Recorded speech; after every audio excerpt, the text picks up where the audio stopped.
Welcome to the Exponential Minds Podcast.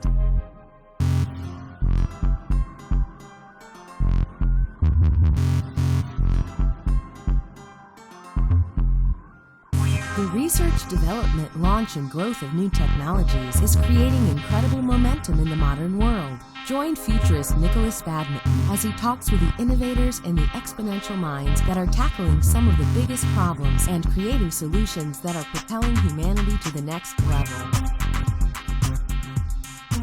Hello, my name is Nikolas Badminton. I'm a futurist. I help my clients look out 5, 10, 20 plus years into the future to help them do more resilient strategic planning and anticipate risk. And welcome to the next episode of the Exponential Minds podcast. I'm hugely excited, slightly nervous, but very invigorated to have this conversation with my guest today, and that's Dr. Joseph Voros. Joseph is a scanner, analyst, researcher, educator, facilitator, and consultant. He's been a professional futurist for over 2 decades. He holds a PhD in theoretical physics, and in his early career, he spent several years in internet-related companies, including a stint at the legendary Netscape in Silicon Valley, California in the late 90s. Joseph has a strong belief in the need for both rigorous intellectual discipline as well as practical, pragmatic utility in real-world contexts, and this belief lies at the heart of his approach to future studies and strategic foresight. Joseph's work is hugely inspirational to me and many foresight practitioners around the world. He's helped evolve models like the Futures Cone and simplify approaches to foresight whilst being provocative and engaging. And I've been watching a number of videos before having this conversation. And his blog, The Voroscope, is well worth tuning into. Started in 2001, lots of information in there, and he's sort of going back through and taking a look at the content there. And Joseph, thank you so much for joining me on the podcast. It's my great pleasure to be here. Thanks for having me on.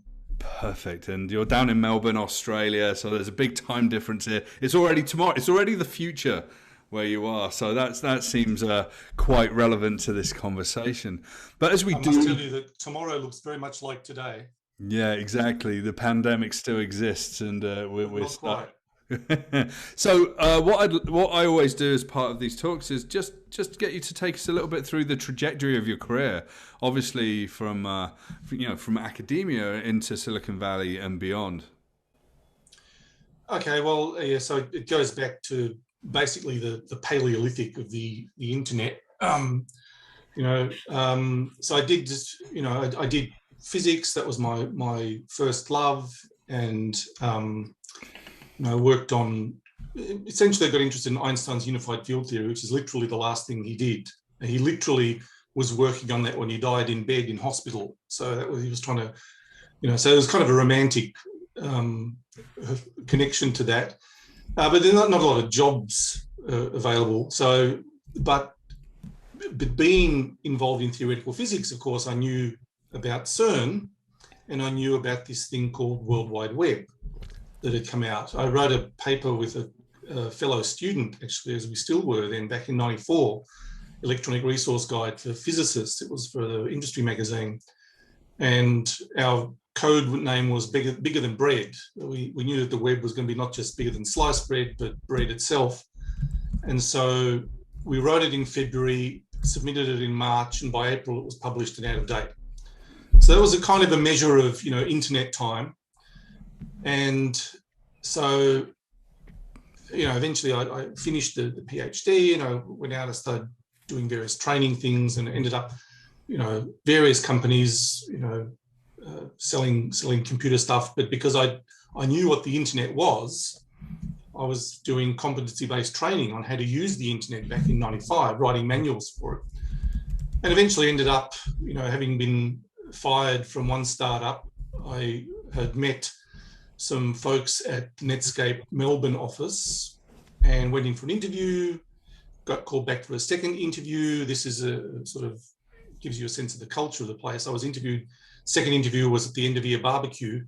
I was sitting there with a Kubra, sunglasses. This was 23rd of December, hamburger, champagne, talking to the guy who's going to be my boss. I got offered a job the following week, started on the 6th of January, '97. And by the Saturday of that week, I was in Silicon Valley. for a few weeks, do some stuff. Now, of course, if you've ever watched Valley of the Boom, you know that at the end of episode 4, beginning of episode 5, hundreds of people get fired. I was one of them. Right.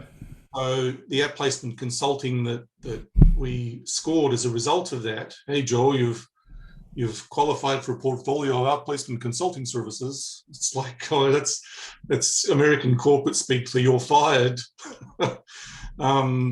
So, you sit with the consultant, you do all the stuff. You see, what are you interested in? What would make you leap out of bed? The future. That's it.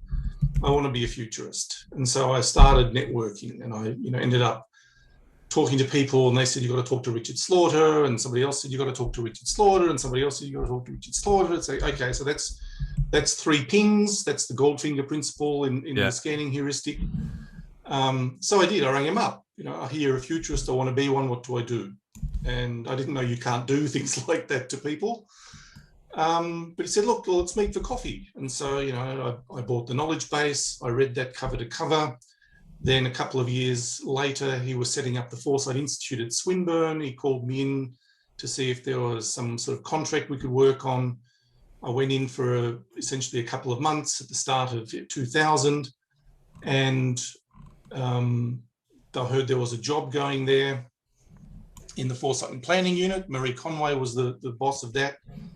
And I got hired. I got hired in sort of August 2000. And as a foresight analyst, a strategic foresight analyst working in the office of the Vice Chancellor. Wow. And at the same time, Richard was setting up the Master of Strategic Foresight at the Australian Foresight Institute, which was 2 buildings down the road from where I was. And he said, come and sit in. You're doing this. You're building your practice. Come and talk about how you're doing this. And so that's how I got, that's how I found myself sitting on day 1 in the first ever class of the master's program with Peter Hayward, who later became my co-conspirator in this, and eventually ended up being the last academic teaching the last class at the end of 2018. Yeah. So from day 1 to day last, involved in the masters, and just absolute blast of a time. Yeah, it's the curiosity and gravity that drags us into this field. And it's interesting that you actually bring up Richard Slaughter. I didn't know that part of the story. But, I've got sort of this predilection to focus in on, thinking about dystopia. And Richard Slaughter, was writing about, futures beyond dystopia and whatever. In fact, when I was sort of researching and selling through the idea of the book that I'm writing, which is looking at dystopic planning, the only person that I could find that was absolutely writing about specifically that was Richard, right? So that's super interesting as well. And he was writing that just at the end of his time at the AFI, because he retired in the middle of 2004, and so he was writing Futures Beyond Dystopia. At that point, he was compiling together various papers, but there was a lot of stuff that was trying to move beyond the techno-optimism that is endemic in a lot of sort of futurism, and I use the term as Richard uses it for the sort of the very shallow pop level stuff. Right. Yeah. And you know what, it's interesting. I came from a world where I started doing conferences on human-computer interaction. I did applied psychology computing. I did artificial intelligence, linguistics, organizational psychology. And I sort of ended up in advertising in Canada after being sort of building out data infrastructure for years. And then, someone started calling me a futurist, and I was like, what? And I'd sort of fallen into it. But I very much, I think, started off with futurism in a way, and that very sort of shallow. And over the last sort of, 8 or 9 years, got deeper and deeper, ran more events, given lots of people a platform for having discussions, and sort of muddled my way through to where I am today, which is a jobbing futurist, a jobbing foresight practitioner as well. But, I mean, where do you think we are today with the discipline of foresight? It seems like there's lots of pop futurists, techno-optimists, tech futurists, the Peter Diamandis and the 10X sort of, once you've seen him speak once, then you don't need to see him speak again because he'll give the same talk 500 times in his career, sort of thing, about abundance. And then you've got the people that sort of go deeper down into academia like yourself, and also the people that are down in, climate futures or whatever. So, I mean, where do you think we are today? I mean, you've taught a huge amount of people through your courses at Swinburne. Are you seeing some sort of trends emerge from that in terms of, what these people are doing? Well, I mean, the Swinburne course was specifically designed not around teaching content as such, because we distinguish, even back in the foresight and planning unit with Marie, who eventually became my PhD student, by the way, and she finished just literally a few months ago. She's now Dr. Conway. So you should read her PhD because it's excellent. Like, I watched it take shape. So, do read it. But one of the things that we recognized even then was that you need to distinguish, and this goes back to Andy Hines' work, sort of in his column in the journal Foresight called Hindsight, of course, because it was the end of each issue was hindsight, and he talked about futurists as the facilitator versus the expert. Right. And so, in other words, process versus content. And so what we focused on, even back in FPU, back in the old days when I was organizationally based as doing the doing as opposed to teaching how to do it, informed by that practice. A lot of people focus on the content. And so I regularly get asked, what's going to be the future of this? And we didn't teach future of stuff in the masters. We taught how to think about the future. How do you tap the expertise of the people in the room? Put yourself as the facilitator of that conversation. And you might have some content expertise, but I think what's happening these days is that people become informed about a particular small slice of the human experience. They look at that, or the future of that, and so they become a future of X expert, whether it's the current fashion is AI, or information, and it's fairly typically a kind of techno-optimist view, the unalloyed good that is, big data. But interesting enough, I mean, the last formal bit of presentation I did at Swinburne before, things went to hell in a handbasket, was actually the talk I gave about surveillance capitalism and proposing a research project called Going Dim, because of course it's almost impossible to go dark these days. And so the idea there is, how do you minimize precisely the sort of, corporate or data surveillance that you were talking about at your Google talk a few years ago? It's, as I said before we went live, it's, pretty gutsy walking into the belly of the beast and talking about how creepy their business model is. Well, this is what people want. I mean, I did a talk yesterday, and at the end, and there was a lot of content, the future of a lot of different areas, because I mean, someone, I think it was Christopher Rice on Twitter, said, you've got to play the hits as well as talking about sort of like, the theory of music as well, right? Yeah. So, and what I've actually done over the past couple of years is I've actually slipped in like foresight theory at the end of every presentation. And now people are really waking up. I mean, it's resulted in business for myself and for people that I work with.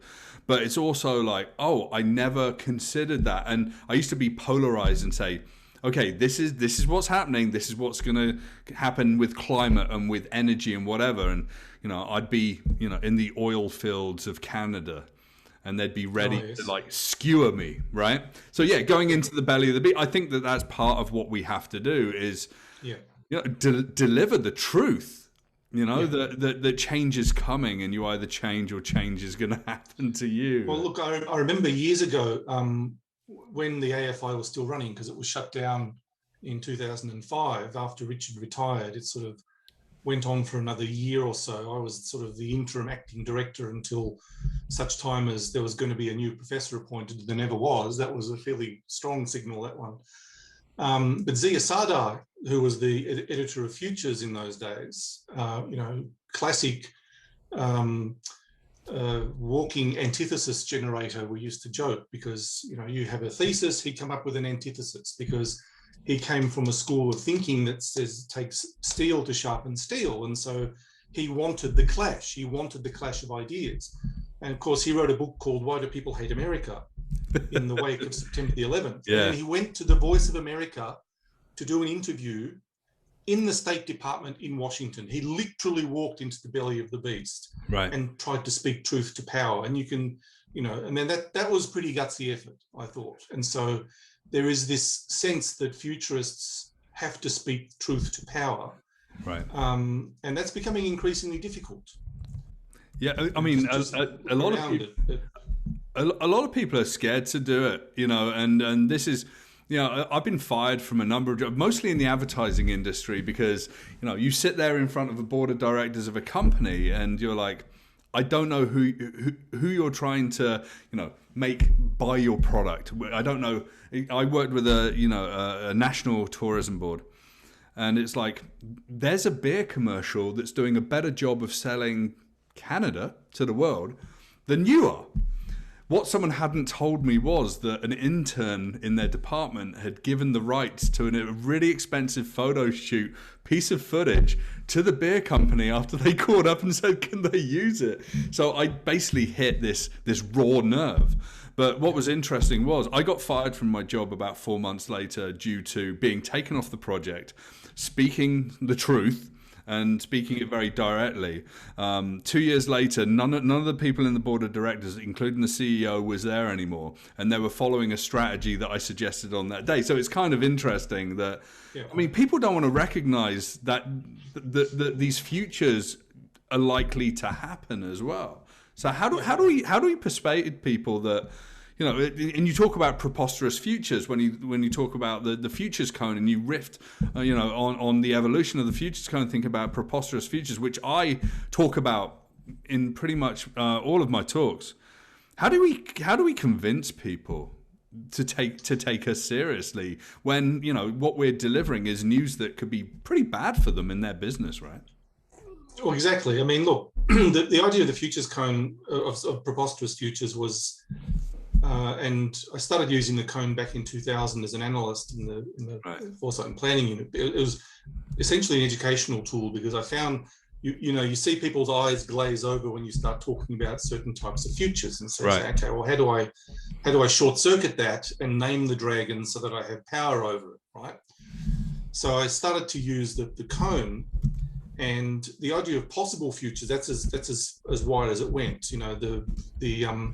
The Foresight primer is on my blog. It's finally come home to its natural habitat after years of being out, but that was written back in 2001. Right. And the early version of the cone then did not have preposterous futures, nor did it have the projected future. So those were kind of added really as a way of starting the conversation, because, if you've seen any of the videos of presenting that, it starts off usually with the projected future. People think that's the whole game. Then it expands to probable, plausible, possible, preposterous, and preferable futures are in there as well. The idea of preposterous futures came when people were unwilling to admit the idea that these things might happen. Right. And that was because possible futures was Roy Amara's famous thing about visionaries think about possible futures, analysts think about probable futures, and activists think about preferable futures. So that was the initial sort of three categories. And preposterous came about because I was looking for a P. Right. And I was digging through my old presentation slides around about sort of late 2005, 6, 7, that sort of time frame. It became clear to me that I needed some way of moving beyond that. Why is it that some people just stomp their feet saying, no, that's impossible? So it's impossible, that will never happen, as opposed to possible might happen. Right. Now, of course, most futurists that I know of at least read some science fiction when they were growing up. So Arthur C. Clarke has, his famous book, Profiles of the Future, talks about failures of imagination and failures of nerve. And so, you were talking to Lois Damhoff a few months ago, and so of course she talks about poverty of imagination. So there is this idea that failure of imagination means that you can't even conceive of it. You won't allow it. And that combines with Jim Data's famous maxim. So Clarke's second law is the way you find the limits of the possible is going beyond them into the impossible. Yeah. So that sort of leads to the idea of, well, if futures are impossible, they can't be possible. And that combines with Data's second law of the future. So there's two second laws there, which is that any truly useful idea about the future should appear to be ridiculous. Right. And so those sort of gelled. So I call that the Clarke Data discontinuity, because people are happy to go out to possible, and then their mind just goes, can't deal with it. No, that's impossible, and they get quite het up. So I use that as a prompt. I say, if you have this reaction, because the futures cone doesn't talk about objective futures, it talks about present moment judgments about ideas about the future. Yeah. So if you have this reaction, that means you found the limit of your thinking. Some assumption that you're holding has been crossed. You don't necessarily know what it is, but it feels wrong, therefore that future is wrong. Right. And so that should be a prompt to say, well, all right, let's come back. And again, Lois talked about this, that you start to think about what are the assumptions that are at play here, and do they still hold? And so Preposterous futures, I think, it had to have a P, and Preposterous was the one that people used to laugh at. Right. Okay, so that turned out to be the stickiest of the various P's that I tried. It sounds almost medieval as a word as well, right? Forsooth, the preposterous futures. Forsooth, that's right. Yeah. I mean, look, back in the Foresight and Planning Unit, we had a Latin motto that only the Vice Chancellor really appreciated the irony of, because he was a Latin scholar. But in Latin, we're holding the future firmly in view, which, the idea of a Latin motto for a Foresight unit was, anyway, that was just our bizarre sense of humour coming to the fore. But in the same way, it's like, the idea of preposterous futures, it's sticky, and so therefore it's useful.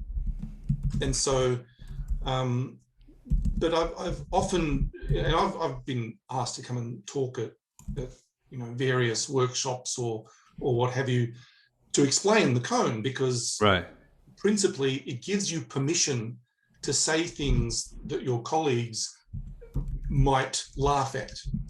And so, you bring the futurist in, the futurist gives you permission. So it opens a space for you to imagine.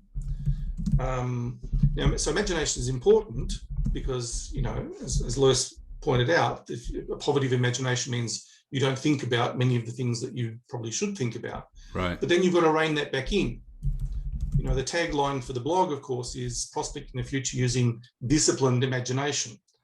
So undisciplined imagination, that's fine, you need that, but you've got to be able to pull that back into some sort of real world practical use. As you said in the intro, yes, you've got to be rigorous, but it's got to be useful. Yeah. It's by making it, by being more disciplined, thinking about the future in a systematic and disciplined way, that's not anathema to using imagination. It's open up, but if you can't ever bring it back to reality, then you're lost. I've seen science fiction authors talk to business groups, and within 5 minutes they're colonizing, star systems, and you just see the eyes glaze over. I mean, you know this from your own practice.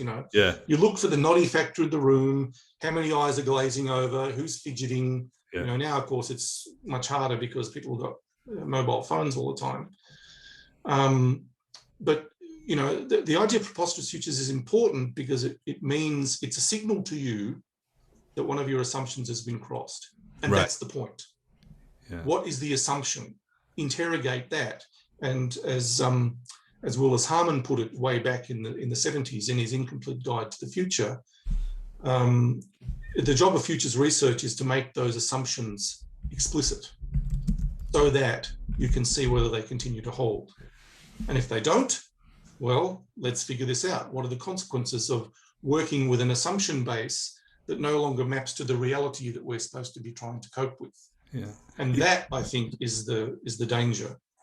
Yeah, I think what's really interesting, and I think it's great that you're sort of referring back to Los. I met Los in as part of a United Nations piece of work a couple of years ago in South Korea, and so awesome. I stayed in touch, and we're such good friends, and I really love her a lot. But when we're talking about these visceral reactions, like these reactions to what we say, I mean, I've got an example that it really stands out to me as we talk. I was speaking at the Institute of Public Administration of Canada, and they're an organisation outside of government that brings government in to have conversations. And I did a 30-minute presentation on the future of everything from artificial intelligence, machine learning, the implications of that on business, on jobs, on self-driving vehicle, whatever. Anyway, and I really went in hard in terms of anticipatory sort of policy and doing predictive sort of thinking around, what's going to happen and how, these technology companies come in and they colonize the world like Uber and whatever, and they take over. And a woman came up to me afterwards, and she was a policy analyst, and she was shaking. And I was like, "Are you okay?" And she was like, I'm scared. I'm really scared about everything that you said. And she, after about 5 minutes, we sort of, she sort of calmed down, and we were chatting, and it's like, well, there's a lot of optimism and whatever. Anyway, I turned, and a young girl came up to me, or a young woman came up to me, I should say, and she was like, "Thank you." I was like, "Oh, okay, thanks very much." And she goes, "I can't work here anymore." And I was like, "Okay." And so she was a policy analyst, a junior policy analyst.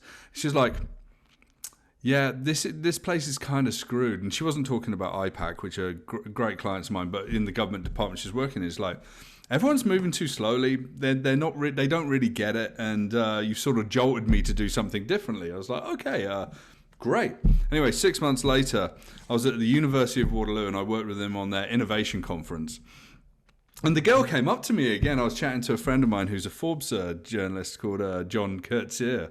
And she was like, "Hey, Nick." I was like, "Oh, hey, great to see you again." She goes, "Yeah, I quit, and now I'm doing my master's in technical entrepreneurship." And it's like, there you go. That gives me hope in terms of people taking action based on what they learn about what a future state could be, and then choosing to be part of that future as well. And I think that's really important. And I think the preposterous, those edges, the bulging edges of those ideas of the future are hugely important. I mean, there's something else that I want to just feed into the conversation. You talk about big history as well. And I'm a great believer that we've got to look back to understand how we can look forward. I mean, I just go back to the late 1700s, the beginning of the Industrial Revolution. It's easy to... Sometimes I go back to Al-Jazari in the 12th century to talk about, what he was doing with automata. And so you can go back to the city of Uruk or whatever, right? But, can you explain how, what big history is and how you use that in the practice? Well, big history is a term coined by David Christian. He's a professor at Macquarie University in Sydney, and he was asked to teach a course on world history way back in the late 70s. I think 79 was when he started teaching it, or maybe it's 89, something like that. No, I think it's 79. Anyway, he was... he said, well, he asked his colleagues, well, where does history start? And they said, well, 5,000 years ago. Well, that's when the written records are. Right. But there were people before that. There were villages before that, before writing was invented. Right. And before agriculture, there were people, and before people, there were animals. And before animals, there was the earth. And so he realized that if you keep going back, you hit the ultimate stopping point, which is the Big Bang. Right. And so big history is history taught from the Big Bang. Obviously, if it starts at the Big Bang, it's got to be big history. Right. And again, it was one of those sticky terms. Now, I had been exposed to this since very early on as a teenager. Carl Sagan's series Cosmos right. was essentially big history or cosmic evolution as physicists and astronomers call it. But David framed it in terms of how to understand this from a sort of at the conceptual level rather than the detailed mathematical level. So it was intended for humanities students. How do they get an idea of the major theories of science, Big Bang cosmology, stellar evolution, the stellar nebula hypothesis, how did the Earth form, plate tectonics, evolution by natural selection, all the major theories. And then how do you understand human history from that overview, from as he calls it, a time and spaceship in orbit about the Earth. We don't study civilizations as such, but civilization, capital C, right, as a thing. And so the idea there is, what are the themes that emerge? And essentially it's energy flows through matter. That's one way that you can understand that, and the rise of complexity over time. And I'm reading the manuscript of his new book, actually, at the moment. It's sitting here on my iPad, where he basically takes a big history view of futures thinking. Most big historians think about the future because you can't just stop, after a 14 billion year run-up, you can't just stop today. Like, there's some sort of inertia that carries you. And as he tells the story, the first time they taught big history, the students came up and said, why have we stopped today? What's coming? And so he wrote a book a couple of years ago called Origin Story. And now this is sort of, there's no formal title yet. There's a working title, but I won't share it because it probably won't be the title it comes out with.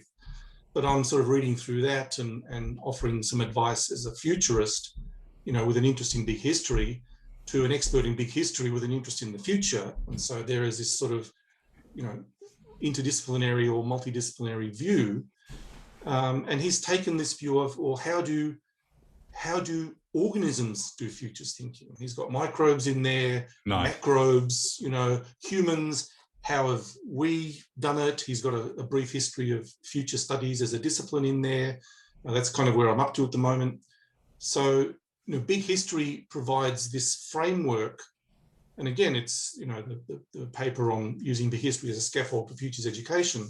What we found was, when we taught big history to undergraduates, they found it much easier to get their heads into the space about futures thinking than before. We kind of noticed this. Peter and I sat down one day and said, why did they kind of get it? Right. And it's essentially that. It's the 14 billion year run-up gives you a sense of deep time and to some degree of contingency. And so, we just found that students grokked futures thinking much more easily, having been exposed to literally the whole of the past at an overview level, at a sort of conceptual level. And it also gave them familiarity with understanding the main processes of change. We look at climate change over hundreds of millions of years. Right. We look at evolution over literally hundreds of or billions of years. Life is something like 3.8 to something like 4 billion years old on Earth, mostly microbes, but then, you have the Cambrian explosion and life went multicellular. And so that gives you a different perspective on things like the pandemic. Right. Because you learn that microbes will out-evolve us and the best of our science. So if you want to get into a war with the microbes, you're going to lose. Yeah. And there's there's like what, 7 million coronaviruses in nature. It's inevitable that this is going to happen again. And I've been delivering this bad news to a lot of people. It's like, well, no one saw this coming. This was a black swan event was one of the biggest sort of calamitous sort of statements made when this was all going down. It's like, stop saying that, because everything from the Black Plague to the Spanish flu to the Hong Kong flu to MERS, to SARS to MERS. The fact that 1 million people a year die from AIDS, and we don't talk about that in pandemic terms as well, is wild. It's just really difficult to catch AIDS. It's really difficult to catch HIV. It's really, so suddenly it's not our problem in a way as well. It's interesting when we think... in big history, we actually have a section, one of the questions that they can because they need to choose, at least in the course that I taught, they needed to choose one scientific theory. And the things that I wanted the students to do is, what is the theory and what does it purport to explain? Right. What's the evidence base? Because I was trying to teach them to think in terms of evidence, like how far do you believe this? What are the unanswered questions, the open problems, or the issues that remain, and how are the people who are working in those areas trying to deal with them? Ask those 4 questions. If you can do that, puts you ahead of 99% of the population, rather than just taking things at their word. It's like, what is the theory? What is the evidence? What are the issues? How are they being dealt with? So that was the science part. The human part was choose, one of the questions was, how has pandemic disease, or how have diseases shaped human history? Right. And of course, they would choose anything from essentially the smallpox that was taken to the New World as part of the Columbian Exchange, which makes it sound like it was an equitable arrangement. We'll take all the good stuff, you can have the disease and die, right? That was the exchange. To the 1919 influenza pandemic, to smallpox and how that's been eradicated apart from 2 labs in the world that hold it. Yeah. And so it would have been interesting to see how that question would have been dealt with last year had big history been taught last year, in at least in my class, because it just changes the view.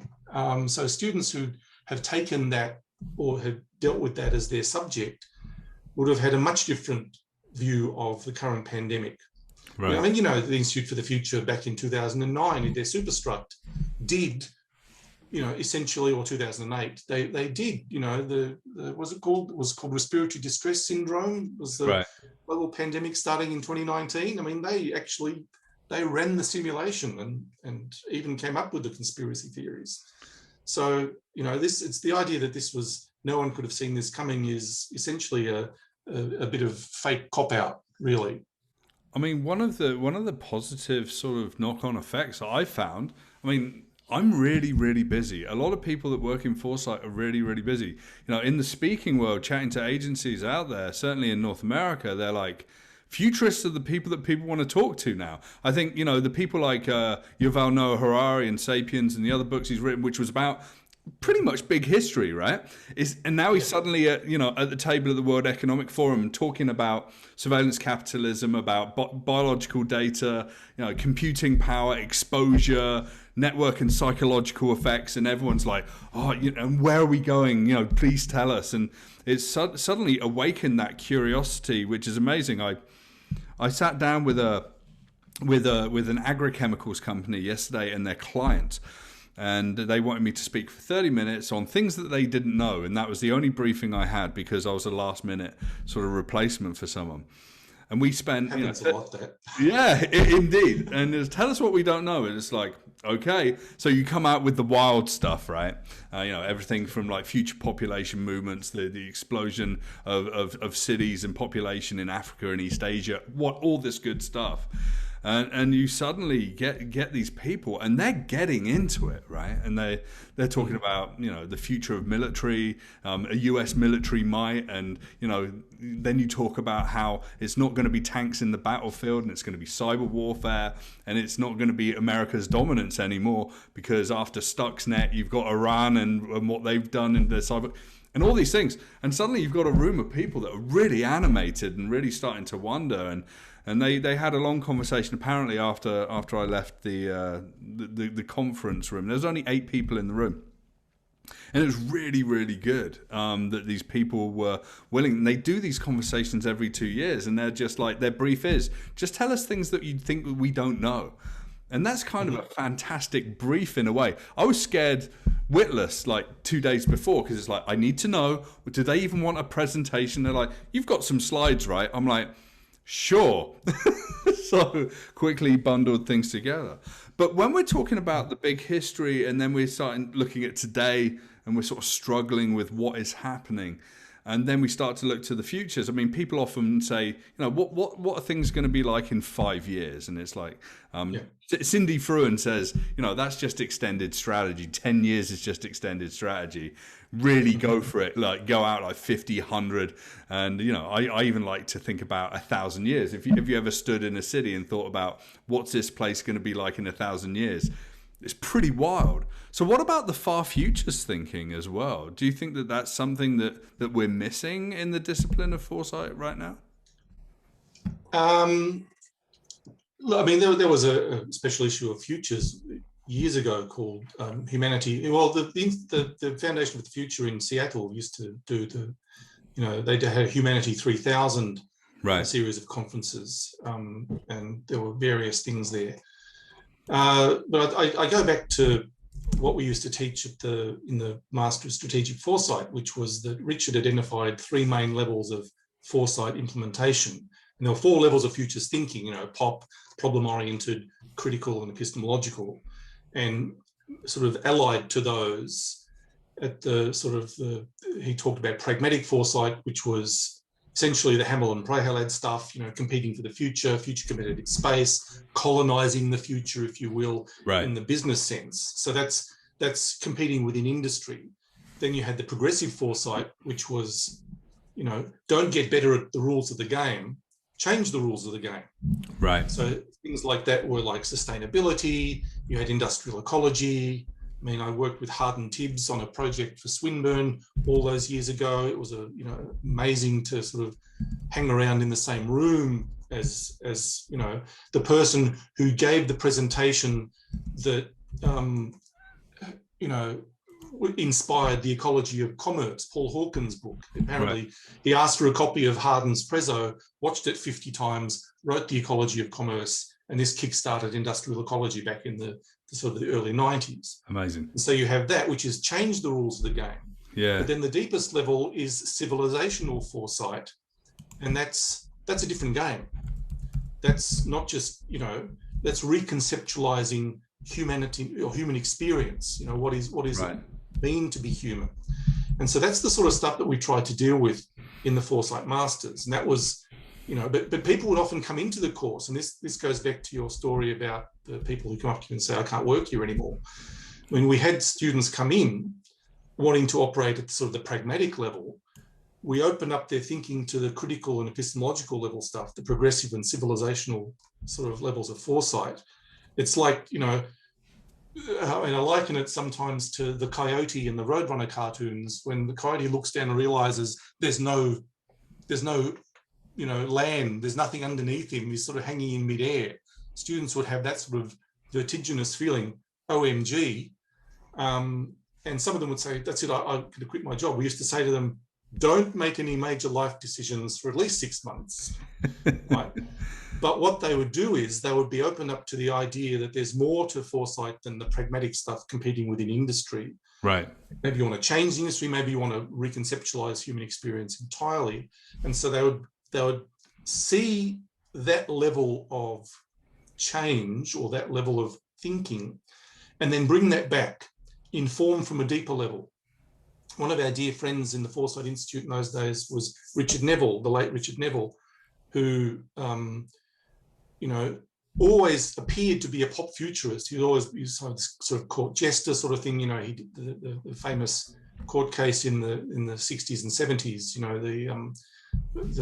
So he was one of the editors of a magazine that was tried for obscenity. But he was a critical level futurist disguised as a pop futurist. Right. So he would go in and do the court jester sort of stuff. And so the students would, a lot of them they would see the deeper stuff and go back into their organizations informed from a deeper place, but trying to do the shift, a little bit like the sort of the Trojan that you did with your Google talk. Right. So not overt, but sort of try to shift the discussion, informed from a deeper place. And about a third of the students would actually change careers by the time they'd finished the masters. So we found that to be fairly common, but we counseled against doing it oh my God, they've done the first week of the course, that's it, I'm going to quit my job. Don't do that. Just see whether you can operate within that to begin with. Yeah. And so, and big history ties into that, because if you're looking at big history, you're looking at the major thresholds of change. And so I frame threshold 9, which is the next one in the sequence that David Christian talks about, as really, a time beyond fossil fuels. What comes beyond or after fossil fueled civilization, as Václav Smil called it. So, but I'm not betting on what that is. There might be unlimited energy. Fusion might actually stop always being 40 years into the future, just at the end of, the current generation's working lifetime. Yeah, it might actually be a thing, or we might end up having to go through the long descent, as John Michael Greer called it. So, it was basically an exploration of what comes beyond that and what does that mean. And more recently, of course, that's been framed in terms of Toynbee's model of macro history, which is where the elites stop getting their legitimacy granted to them by the masses, and they start to become a dominating minority. Right. And you see this now with surveillance capitalism, or surveillance everything, really. That was really, the last talk I gave. Surveillance capitalism is an aspect of surveillance everything. Welcome to the surveiller scene. The era of surveillance everything, and that includes everything from corporate, government, even philanthropists. Philanthropic surveillance is a thing in some places. We'll give you this money, but then they want to watch it and see what you do. Right. And so surveillance everything is really a symptom of the elites trying to maintain their hold on power. And this explosive growth in data as it goes through time. I saw it a long time ago, and I was like, "Oh, I'm going to get into data as a discipline, be a technical architect, build data." Back in the day, I was doing sort of. Now it seems quite rudimentary. Build a data warehouse, take a subset of data, run some analytics and sort of regressive analytics on it. Find the I'm two. not sure I actually answered your question, by the way. No. But that's okay. This podcast is about wandering around. I can't even remember what the question was actually, Joseph. So it's one of those things. But what's really interesting about this is, from the far futures to the current state of foresight, the far futures. Actually telling a story, I've started writing design fiction. So I generally root it in 2100 or 2220 or something like that. Because it makes people feel sort of warm and fuzzy, because, there can be sort of a positive vibe to that, or it can be a negative vibe to that as well. And, when I start writing sort of dystopic futures, and I run a speaking event called Dark Futures, which is sort of the Black Mirror of TED Talks, and you get someone talking about the hidden systems in the world, and people are like terrified, and it's like, this is around you all of the time, and why aren't we awake to all of this stuff happening? There's always darkness, and why are we so afraid to look into it? And this is why I sort of latched onto the Preposterous futures, because in Preposterous futures there's a lot of darkness, right? I think. It's the judgment of Preposterous, that's never going to happen, that's impossible, don't waste my time, why are you wasting my time with this crap? That's a judgment that touches a nerve. And what the question is, what nerve has been touched, and why is it so touchy? Right. And so, and typically, I worked in a Silicon Valley company, and it was, the unalloyed good of technology was just sort of taken for granted. But the critical approach that asks questions about, well, is it an unalloyed good? No. Right. And the frequent conflation that goes along is that optimism is good and pessimism is bad. But you need dystopic fiction to work out how things can go wrong. Right. Because if you're not prepared for things to go wrong, when they do go wrong, you're screwed. Right? And I always come back to the story about the meteorologist who had actually modelled a hurricane like Katrina, and had presented a year before it happened, had presented to the city of New Orleans, to the decision makers there, and said, if there's a hurricane of this strength that comes in at this trajectory, then this many people are going to die because these dikes or these levees are going to burst and whatever. And I can remember an interview with him after it happened. He was crying, like he was distraught, because he said, if only I'd pushed harder. But a frequent refrain in our course was that some people would rather die than change their minds. Right. And I'm coming to the point now where I think that, I've written papers about alien civilizations and how do we think about contact and all that sort of stuff. And if you go back to 2012, you'll see I gave a talk in Moscow at the Global Future 2045 Summit there. And David Christian was there. That's where I actually met him in person for the first time. We'd corresponded before that. And he actually gave a talk about humanoids, alien civilizations. I'm starting to think now that some civilizations would rather die than change their minds. Right. And so, I'm wondering now whether the Earth, our civilization, is going to be one of those. Are we actually a case study for, the Alpha Centauri Institute of Human Studies, as they watch to see, what's this civilization going to do? Are we going to be, like a Harvard Business School case study? Are we a success, a turnaround, or are we destined for the, the shit heap of big history? In terms of, this is another promising civilization that's winked out because it put short-term self-interest over long-term survival. And I think that's actually, if we're talking long-term futures, that's how I frame this. I think in terms of, on a big history time frame, most species last about 2 million years. We know that from studying the fossil record. So will we? Genus Homo has been around for about 2 million years, if assuming you agree with Louis Leakey's characterization of Homo habilis. Is that genus Homo, or is that actually something else? But the genus that we're a part of has been around for a couple of million years. That's pretty much the lifespan on average of species.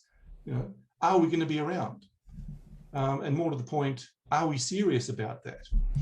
And that's why, as if you've been watching online Prezzo, as you know, I like to talk about that wonderful galaxy known as Hobbes object that looks for all the world like it's been engineered. And as I said in one of those talks, the Anthropocene conference, actually, about 6 years ago at Macquarie. I just watched that today, actually. Well, I say, to me, that's kind of a bullseye in the sky that says, humans, if you're serious about your future, you could do something like this. But are we serious, and will we do something like that? Don't know. So I think that our species faces an inflection point, which is, are we really serious about survival? And that's an uncomfortable question. That kind of, ask that question and the energy in the room drops. You know what it's like when the energy it just goes cold in the room, and people stop breathing, gasp. But I think that's the question that a big history futurist, someone who's interested in civilizational level foresight, needs to be asking, and it's deeply uncomfortable. And as part of that is that at what stage do we lose the ability to even think about alternatives? And so that's the issue of privacy. You need private spaces to explore seditious ideas that you're not necessarily going to put into practice, but to explore the contours of that. If we wanted to do this, then we need to do that. Is that the separate question is that a moral thing to do? No. But if you're going to be held to account for every thought you've ever had, whether it's moral or immoral, according to whatever the current judgment or the current framework of judgment is, then you're never going to be able to think about the sorts of ideas that need to be thought about if, as a species, we are serious about the long-term future. And you know what? I think that's actually a really good point to sort of like put an underline to this conversation for the podcast. And we could probably talk about this for about 5 or 6 hours. And I imagine that we're going to have other conversations, Joseph. I'd love to sort of chat to you some more.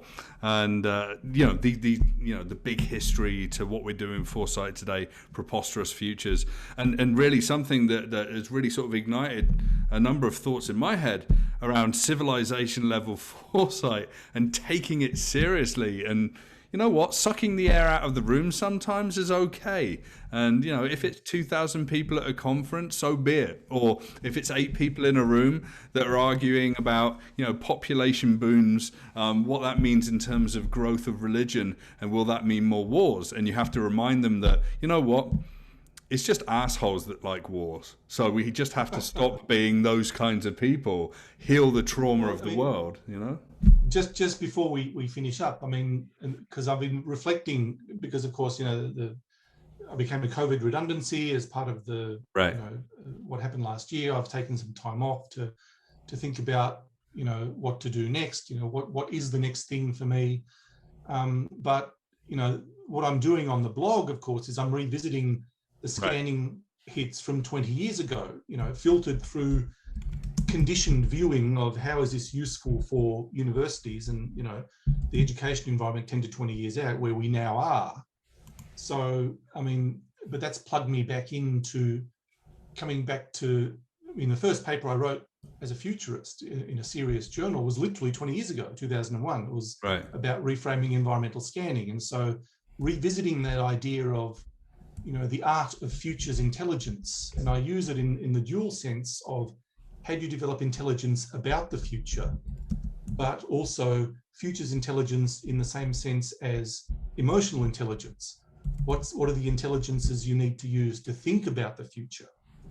And that, developing that, the interior capacity provides the ability to do the external work. And my colleague Peter Hayward did his PhD on, you know, the development of foresight and how that sort of grows in people's minds.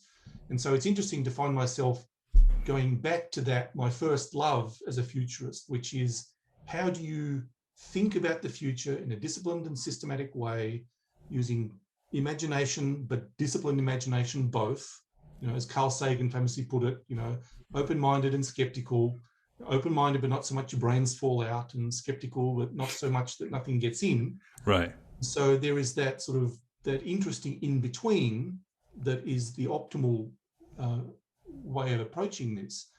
And so I'm endlessly interested in that question. You know, how do you develop futures intelligence in the sense of intelligence analysis, but also in the sense of emotional intelligence? And there's a lot of people, yeah. I mean, and that you know, I'm still fascinated by that. You know, I mean, I'm going back to that, and that might end up being my next research project if I find a place to do it in. But that is the question, because we need this interior capacity for foresight so that we can develop useful ideas. I mean, Bertrand de Jouvenel talked about the art of conjecture, and we project out, we create jetties into the future. But while that's necessary, it's not sufficient. So we also need to be able to imagine and anticipate. And so I think futures literacy, which you've spoken about, that's something that everyone needs. Yeah. So I think it's good that people are starting to get serious about thinking about the future. And so futures literacy needs to become something as widespread as, you know, conventional literacy and numeracy. Not everyone's going to be an expert in it, but everyone needs to be able to use it. And it's only once this sort of capacity is widely distributed in a society that the society is likely to start moving towards social foresight, which was one of the things that was the mission of the old Foresight Institute, you know, of glorious memory. So, you know, that idea of how do you grow the capacity for foresight and then use it wisely, you know, that still drives me today. That's never gone away. And I've now had a bit of time to think about that and where that might be better directed in my personal future. And it's interesting. There's a lot of foresight practitioners now that, you know, they practice meditation and breath work. And I've got a friend right now that's doing some shamanic journeying in South America, and it's really fascinating because, you know, that going deeper within yourself helps you really build that out, and that's really fascinating. That's something I used to speak about a lot a few years ago. It was really sort of pushing those boundaries about, you know, the identity in the universe and how infinitesimally small we are in the scheme of things, and really being comfortable with that. And I remember a few years ago, I was dating someone, and I was staying at her apartment, and it was like 5 a.m. and I'd sort of got up and I was sat in a chair in the corner of the bedroom, and she was like, "Are you okay?" I'm like, I think I've learned too much about, and it was about privacy, identity. It was about surveillance. It was about surveillance capitalism. That was a particular subject, and it's like, we need to uninstall everything. You know, it's kind of like that point, and then you have to like live with it, and then you're like, you know what? This is sort of like the ocean that we swim in, and there will be sharks, and we just need to work out what we're going to do when the sharks are circling, right? And it's kind of interesting. But Joseph, I mean, yeah, again, we could speak for hours and hours.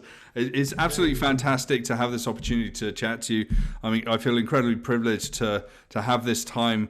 I think this is one of my favorite podcast interviews I've done. I follow what you do, and I have been doing that for a long time. I look forward to any future writings you do, anything I can do to help you, reach out, and I'd love to be able to reach out to you.